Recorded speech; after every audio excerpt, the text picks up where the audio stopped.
So we're going to try and find a formula that will give us the sum and the product of the roots of a quadratic equation.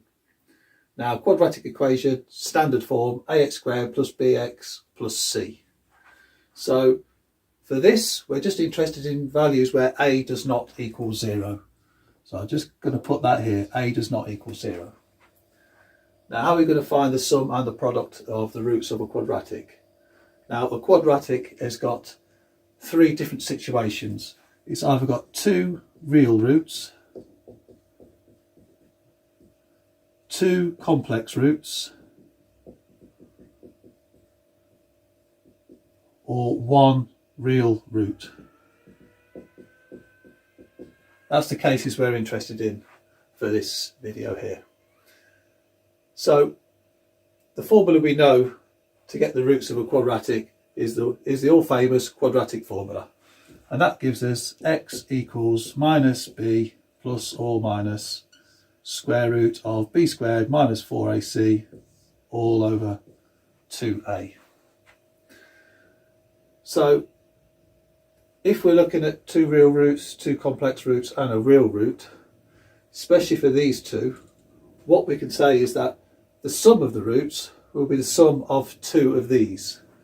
So I'm going to write here the sum will equal minus b plus square root of b squared minus 4ac over 2a. That will give us 1 using the plus, and then the other one will be using the minus. So then we can say we add that one to minus b minus the square root of b squared minus 4ac over 2a. Okay, so if we add these two together, that should give us a formula for the sum of the roots. So got common denominator, so let's just put that in the bottom. So that's 2a. Then we've got minus b plus a minus b. So let's do that. So that's going to give us minus 2b. And then we've got plus this square root minus the square root. So they're going to cancel out. So we're left with this. So minus 2b over 2a, cancel out the 2's. So there, the formula for the sum is minus b over a. So that's our first formula sorted. So now let's clear the board and we'll try the formula for the product of the roots. Okay, so now we've got the sum of the roots. I've written it over here, minus b over a. Now what we want to do is have a look at the product of the roots. So I've got rid of this plus sign, and now we're going to just multiply them together to find the product of the roots. And as these are the 2 roots, we've got plus and a minus are discriminant in the square root. Okay, so let's try and multiply these across.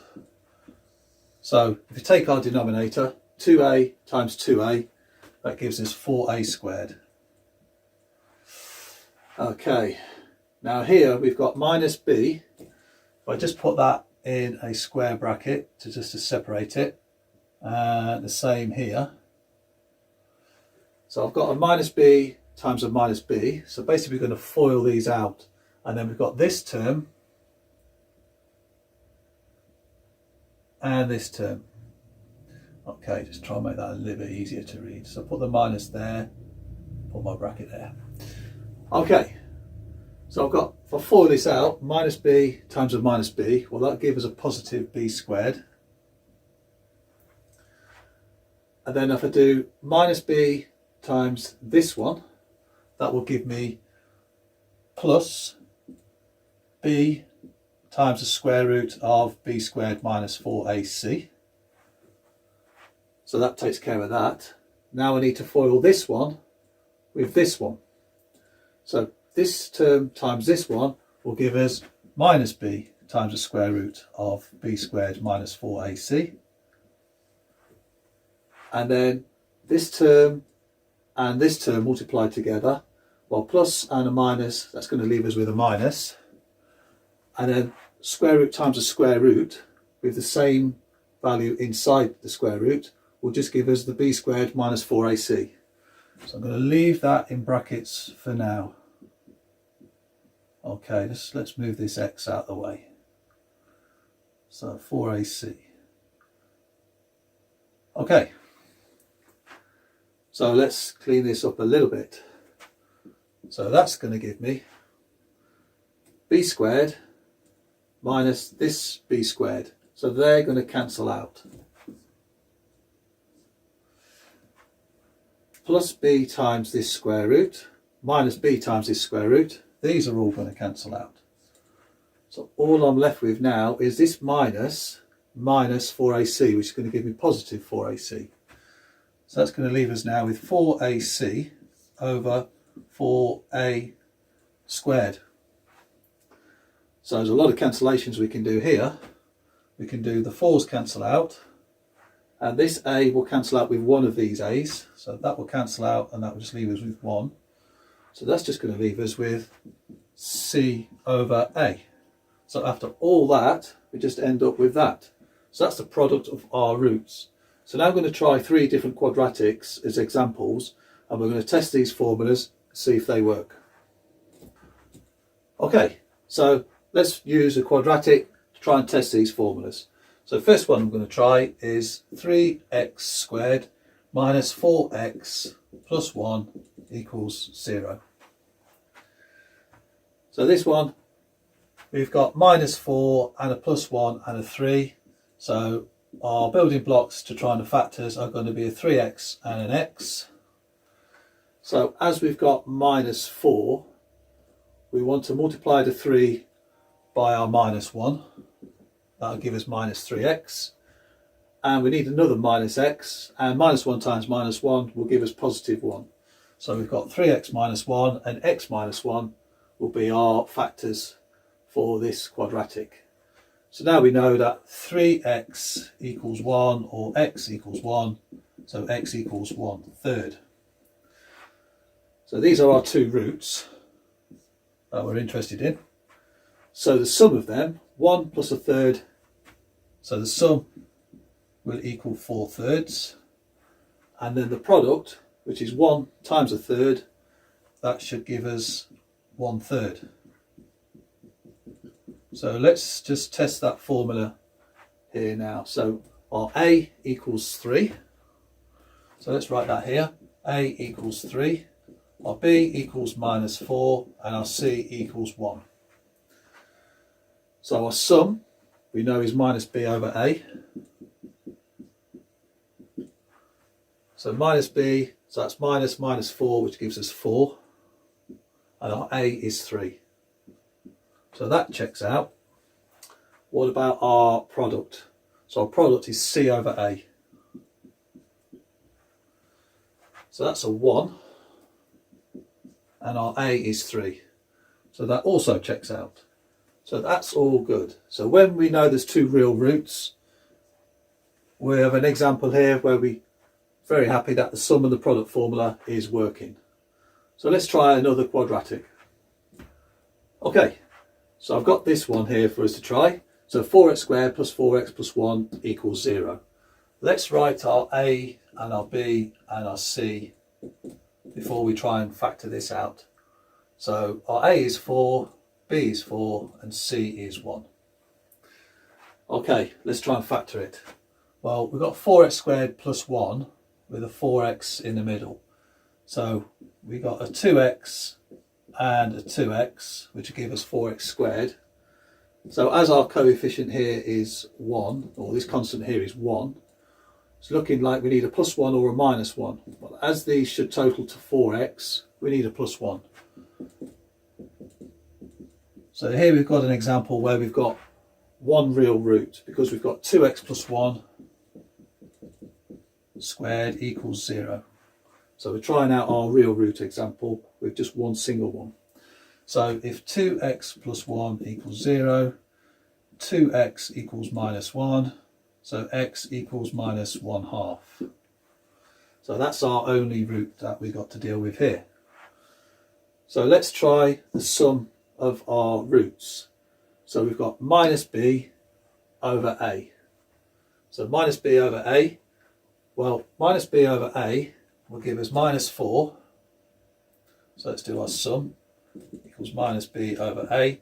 So that's going to give us minus 4 over 4, which equals minus 1.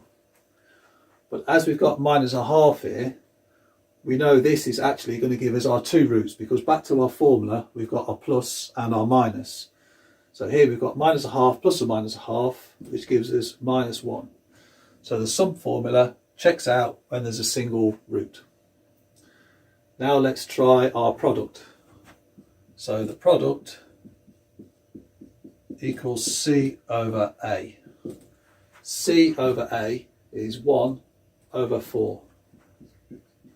Now our single root here is minus a half. So what we're hoping for is that minus a half squared equals a quarter. And if you do minus times a minus gives us positive, half times a half is a quarter, so this product root checks.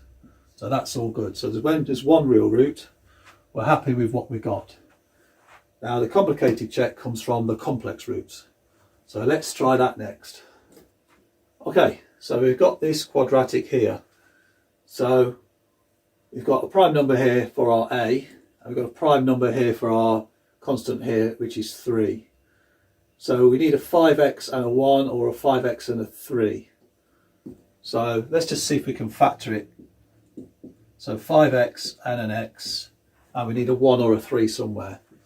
So I'm guessing we might need a 3 here, and then we can only have a 1 here. So that gives us 5x plus here plus 3x. So that's not going to work. And if we plugged in a minus there to give us the minus, to get us our 2x, it's still not going to work. So this is not factorable. So we're going to have to go straight in with the quadratic formula to try and find our solutions. So let's just put in our A's and our B's and our C's. So that's a plus 3. Okay, let's go straight in. So minus B, so that's minus 2, plus or minus square root B squared, so that's 2 squared, minus 4 times A times C. And that's going to be divided by 2 times our A, which is 5. So there, our x's are those.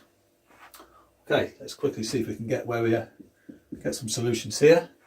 So this 2 will cancel out with this 2. So we've got minus 1 over 5. And then we've got plus or minus square root.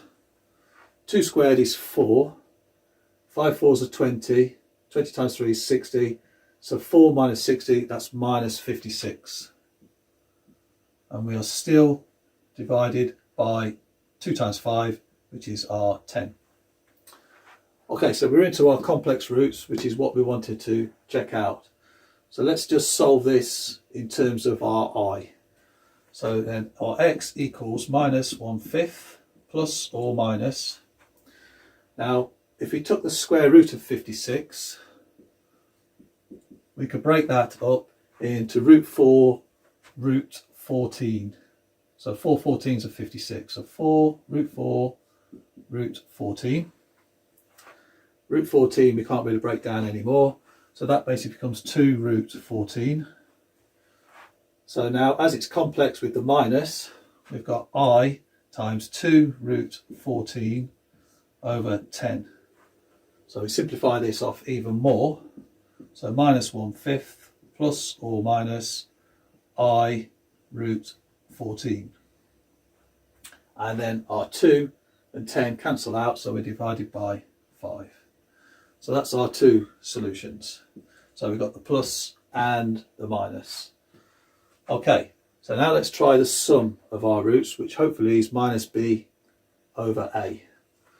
So minus b over a, so let's write here sum equals minus b over a.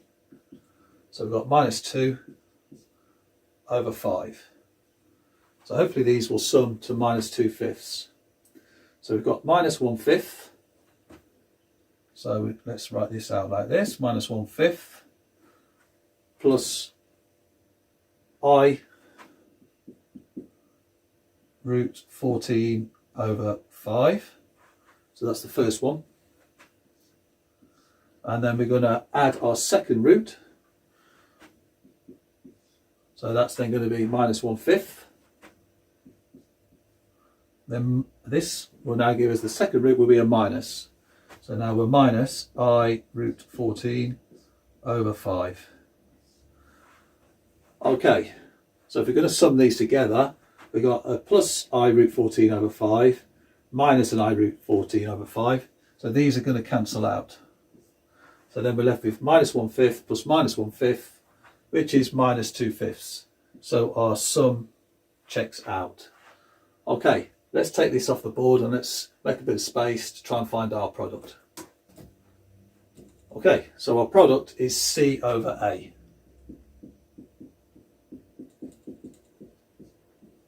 And C over A is 3 over 5. So multiplying these together, we're hoping we're going to get 3/5. So let's try our two roots as we had here. So what we're looking for now, we've got minus 1/5 plus I root 14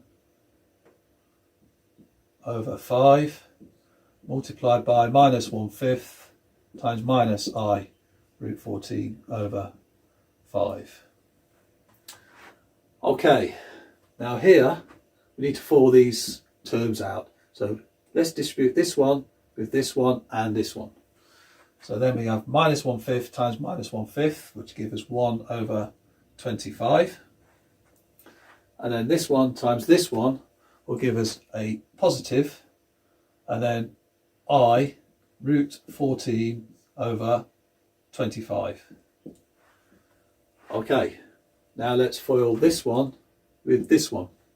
So then that's going to give us minus I root 14 over 25. And then this one times this one. So I've got to be a little bit careful here. So we've got plus times a minus. So I'm happy we got a minus sign here for now. Take care of our denominators. So it's going to be over 25. And then root 14 times root 14. That's just going to give me 14. And then my I times I. So I times I, that's the same as I squared. We know that that is minus 1. So now this minus we can now change to a plus because we need to put a minus 1 here as a factor on the top. So I've now got to add 14 over 25. Okay, these two here are going to cancel. So that's a plus and a minus of the same term. And now we've got 1/25 plus 14/25. So that gives me 15 over 25. Now I can cancel some parts here with 5 as a common multiple. So now I've got 3/5. And I said here my product with C over A should be 3/5. So my product has checked out here at 3/5. So therefore we've shown with this equation with two complex roots that the formula still applies. Now I'll leave it to you to try some other quadratics and see how you get on checking out this formula.